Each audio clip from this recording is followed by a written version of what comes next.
Just তিনটা জিনিস একটু খেয়াল রাখেন, যাই করেন আপনারা। তিনটা জিনিস।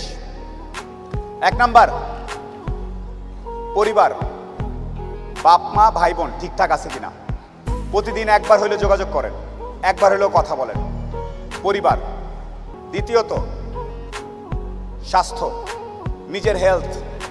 স্বাস্থ্য ঠিক না থাকলে পৃথিবীর কোনো কিছু ভাল লাগবে না। 3 নাম্বার একটা জিনিস বলতে চাই, বন্ধুত্ব। এমন কিছু বন্ধু থাকা লাগবে, রাত 2টার সময় মইরা গেছেন, বাইরে বৃষ্টি হচ্ছে, আপনার খবর পাওয়ার পরে সে ওখান থেকে ছুটে চলে আসবে। আর বাকি বন্ধু যাদেরকে বন্ধু মনে করতেছেন, সে ভাবে মইরেই তো গেছে, এখন তো বৃষ্টি হচ্ছে, গিয়া কি হবে, কালকে সকালে যাব।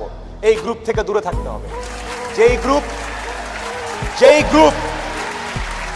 যেই বন্ধুগুলা বলবে যে বৃষ্টি টিষ্টি কিচ্ছু বুঝি না, ও সমস্যায় আছে, এখনই যাব, এইরকম একটা গ্রুপ খুঁজে বের করবেন। আপনার জীবনে আর কিছু চাওয়ার নাই।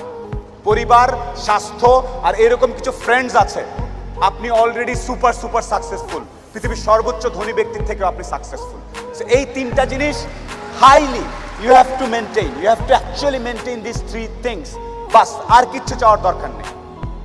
আপনি যখন একটু ভালো হওয়া শুরু করবেন ব্যবসাপাতি করে, সবার প্রথম ধাক্কাটা খাবেন খুব কাছের মানুষজনের কাছ থেকে এবং আত্মীয় স্বজনের কাছ থেকে।